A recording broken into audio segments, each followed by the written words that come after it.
All right, welcome everybody to the second episode of a show about basketball. Today I'm joined by one of my favorite followers from Mavs Twitter. His name is Mike Bibbins. His basketball account is at Bibbs Corner, I believe. You can follow him there, but I'll go ahead and let him introduce himself. Oh man, I feel like you covered the introduction, but thanks for having me. I'm honored to be here. Breaking news though today, Zion tested or didn't test positive. He was having leg cramps and had a family matter, and he had to leave the bubble. And then also Eric Bledsoe tested positive today. I'm kind of worried about Zion. I'm not sure 100% what the protocols are for when he comes back or if he comes back, and how much time that's going to potentially cost him. It's going to be bumping right up against the start of the actual games that matter. So that's going to be interesting to see. For Bledsoe, I don't think it's going to be as big a deal. Um, he'll be able to jump back in whenever he's cleared and just pick up where they left off. And worst case scenario, if he has to miss, a couple games to get himself back into shape or get back into rhythm with the team, then the Bucks are probably going to be playing a team with like 12 G leaders. So Yeah, plenty of definitely. time to tune up. For sure. All right, so yeah, I think the Bledsoe is probably going to be fine by the time it starts. This Zion stuff is definitely interesting, but leads me into the next topic, the main topic I wanted to talk to you about, which is the Pelicans, the Grizzlies, and the Blazers. I think the Grizzlies are my favorite team, and you told me that I probably have bias. So I definitely agree because I'm Jared Jackson's biggest fan, of course. But I Right. think they also have a deeper team with Dylan Brooks and with Joe, of course, and Valanciunas. But I was doing a little more research on the team you told me, and I definitely think they could definitely make a run. But it's definitely the Grizzlies' playoff seed to lose. All right, so I definitely agree. It's the Grizzlies to lose. I personally expect the Blazers to be the team that breaks through in the end. Um, I just think of all the teams that are down there. First of all, I think the Blazers have a pretty weak schedule, if I recall, looking at it.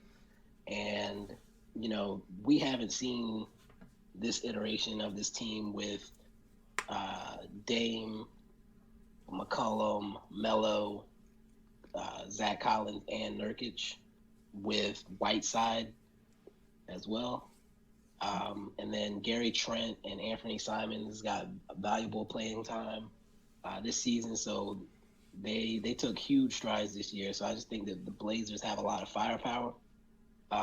With the Grizzlies, obviously, like we said, it's their spot to lose. They're obviously definitely going to be one of the playing teams. Dame is a veteran, and he's going to Yeah. live for going at Ja Morant all day. But Ja will live up And to Ja will try to live up to the to his hype too as well because he is definitely the rookie of the year. I don't know why anyone would yeah, argue Zion at this point. And then no, I think definitely. the Pelicans, man, like they could pull it off. They played basically all year without Zion and won a good amount of games. Lonzo and Ingram played outstanding, and they Right. have a couple younger dudes, so there's no reason why they can't win. But after you told me the Blazers had a good chance, I was like, okay, yeah, maybe the Blazers have a good a chance without Zion, of course, as the Pelicans. But I definitely still want the Grizzlies to do it. And in the game, actually, that's going to go over this footage or over this conversation. It's funny that you mentioned Nurkic because they were like tied basically the whole game until Nurkic came in off the bench for some reason, which I don't think that will happen in Orlando. He came in off the bench and just absolutely dominated the rest of the game. With the Pelicans, the Grizzlies, and the Blazers, I just think that experience is going to be the X factor there, and having the best Yeah, player in Dame. Now, if the Grizzlies come out on fire in that playing game, because with the format they only have to win once, the Blazers have to win twice, or whoever they're facing has to win twice. yeah, So if they win that first game, then obviously they'll have put it away. But if they allow the Blazers to get that first game, there's no way that Dame is going to lose an elimination game to a team with a bunch of 20-year-olds. yeah. But I mean, you're right. I mean, team that went to the Western Conference Finals last year, and they're getting their arguably their second best player back, depending Right, on what you think about T.J. McCollum. right. Um, who in the East do you think could take down Milwaukee? Though with this format, it goes back to like the AAU club basketball type situation. I think that youth could play into their favor in a way. So I could see them definitely making a run. And then the other teams that I'm looking at are the Heat and the Raptors, who are both teams of like scrappy guys that are just ballers, and they'll pick up a basketball play anywhere. And I think that that could benefit them as well. Now the Bucks are a scrappy team too, so I'm not sure if that's going to be enough. But those are the three teams that I'm looking at as potentially having a shot at making something miraculous happen in Orlando. Yeah, for sure. I think my top four is the same as yours. Like, if the rumors are true about Ben Simmons nailing threes, then I think they have maybe a small chance. But with with the supporting cast, I don't really know if Ben Simmons and Joel Embiid can get it done. And my thing with Boston, man, I don't really know if Kemba Walker was necessarily the direction they should have taken. I know he's obviously like incredible, but I don't know. Putting all that money into one dude and not really having any depth is not ideal going into like an Orlando type situation. But Jason Tatum and Jaylen Brown are outstanding. So if anyone can get it done, it's them. But I agree with you 100%. It's Heat and Raptors. I mean, the Heat. Whatever you think about Iguodala, he's better than him, and Jay Crowder are better than Justice Winslow, especially Iguodala, who played like 4 or 5 games. It doesn't really matter how old he is, because I mean it's Andre Iguodala. Right, he's been down in the trenches for a while now. Yeah, it's not even debatable for me at that point. And my thing with the Bucks really is, I saw what Chris Middleton did in the playoffs last year, man. Like, he can put up 50, 40, 90 on the most impressive shooting season ever. And, 3 months without basketball is not going to necessarily help him. But I mean, obviously, if he can really, really keep that going, then the Bucks should be a pretty easy walk to the finals for them. But last thing I'll say is, with the Bucks, for me, it's going to be about recapturing that momentum they had. Yeah, exactly. Over the course of the season, like trying to get back into that groove that they were in. I definitely want to know this, because I wasn't very active on Mavs Twitter at this time. Actually, the day I became active is the day Luka got drafted or traded to the Mavs. How convenient. Yes, but I was following the Mavs, of course, in a few like draft accounts.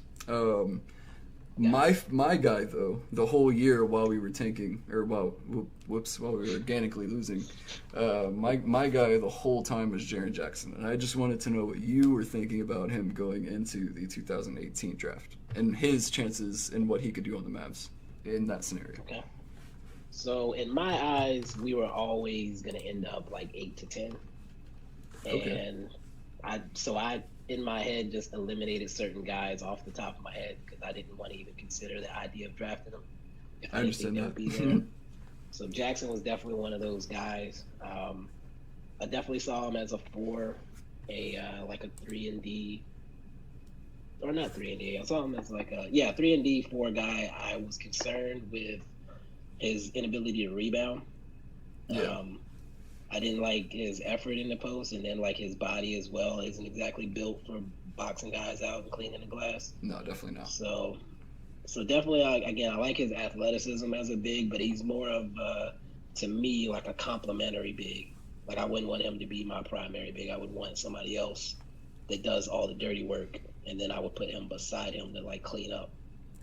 Yeah, dude. Like, be an X Factor type guy. That's kind of exactly how I feel about him right now. I think for me, he's my guy, so I got to stick with him, and I think he is all the like ability in the world. He has to stay on the floor, because he gets in so much foul trouble, because he's kind of like, he's not your 5. Like, you want him to be a 5, but he's not like Kristaps. He's not like really grown into his body yet. He's not really experienced. Right. Doesn't know how to take like NBA hits yet. And I think that'll come. I don't think he'll ever be like a Kristaps was averaging like 11 rebounds in February. I don't think he'll ever become that. But he can play. He's like a Maxey type of guard, though. Like he'll go onto the wing. Maxey doesn't get all the rebounds. He gets a lot of rebounds, but he guards the wing also. And Jaren Jackson's kind of that player. And they have Valanciunas to help them out down low too. Pull up our good friend Reddit Mavericks. Oh no, don't be scared. So this will actually be really good for you because it's something I don't know anything about. Like I told you before, my favorite movie's Cars, so I don't really I don't really follow the movie industry. But I know like if you know anything about the movie industry, like you know about the NBA, like you probably have a pretty good taste. But he asked me what was one movie you're looking forward to this year, or one that was scheduled to release that got delayed during the coronavirus. Okay. There's a lot of options I could go with, but I'm gonna go with the Candyman remake. Um, that movie was probably. I mean, I've been traumatized a lot over my life as a child. Chucky, my mom got me a My Buddy doll. I don't know if you're familiar with those, I am not. but I'll take your word for it it though. it was basically Chucky. So my mom got me one of those dolls and then let me watch Chucky when I was like 4. We lived in Hawaii when I was little, and they let me watch Jaws, and then took me to the beach. Oh man. Um, so I've been through some trauma, but Candyman, the first time I watched the old Candyman, I had nightmares for probably 3 years straight about that movie. And like older cousins would come around and go to the mirror and spin around 5 times and say his name, like all that good stuff. And just the idea of this remake, knowing who the director is, knowing the cast that they have, I was very excited to see what they did. That's a great answer. I definitely don't know what Candyman is, but Oh man, basically, I don't remember the story 100%, but Candyman was like back in the old days, and it was a black guy, and he fell in love with a white woman, and like the town killed him, like cut off his hand, poured honey on him, and like let bees sting him to death, basically. yeah, I'm definitely not gonna watch that. But it's definitely not my type of movie. But So he like replaces his hand with a hook and kills people, basically, oh, okay, yeah. when he comes back. I mean Um, that's pretty dope. yeah, yeah, it Oh. was some jacked up stuff. Yeah, no, I think the only horror movie I've ever seen is The Conjuring, and I want to say I Okay, watched it at the end of last year. That's the only that's a pretty horror good movie one. I've really seen. It was interesting. I hated when the Definitely dog a horror fan. when the dog passed. I was pretty done with Yeah, it at that you point. can't But you can't do that. People love to play into the people's love of animals in horror movies. I hate that. yeah, it's not fair. I agree with you. Okay. When the trade actually happened, because I know there was a lot of maneuvering back and forth, I was like, "There's no way this is gonna go down." And Yeah, then I was like, "Yeah, it makes sense for Atlanta to want Trey Young, and are they really about to do this? Are the Mavs gonna blow it?" And then they yeah, did it, and I was like, "Well, there's that impossible guy that I didn't think we were going to be able to get. Suddenly, it's coming." yeah. That's So I was. Go ahead. I was gonna say that's literally exactly how I felt. Except I was like, my guy was Jackson, but like as soon as we moved up to third, I was like, oh well, we're not gonna pass up on Luca because I know how much like Exactly. the international idea prospect means to Donnie. So like I was like, oh, okay, we're taking Luca, but you know, there's always gonna be this Jackson kid. I was convinced it was Mo Bamba or Wendell Carter. I knew Um, they weren't going to trade up to 3 for Mo Bamba. yeah, I yeah, was hoping maybe he would be there at 5, because I didn't expect Jackson to be there at 5. I no, know yeah, no way. Max. You know Max. I think Max was very amped about us trying to get Jackson there. Um, but then my second thought, if I can go there, was that Dennis Smith was done. Yeah, I that was a thought I had in my head, but I don't.